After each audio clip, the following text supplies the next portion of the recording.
Market की सुविधा उपलब्ध, मार्केट के अंदर में हमारा बेहतरीन मार्केट लगे, हाथ चना बेचात है। यहाँ बड़े बड़ा वाला फिश बिक रहेगा, इस यहाँ पे आप लोग देख सकते हो, छोटा बड़ा सब मिलेगा आपको।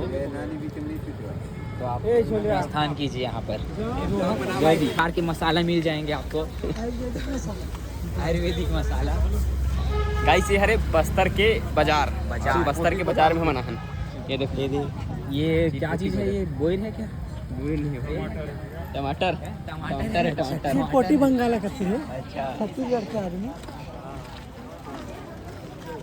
ये सब टमाटर, अदरक, लहसुन, धनिया, मिर्चा, वो भी छोटे छोटे साइज के है यार। अच्छा अच्छा, करेला भी है। कैसे टमाटर है? 20 के 1.5 किलो।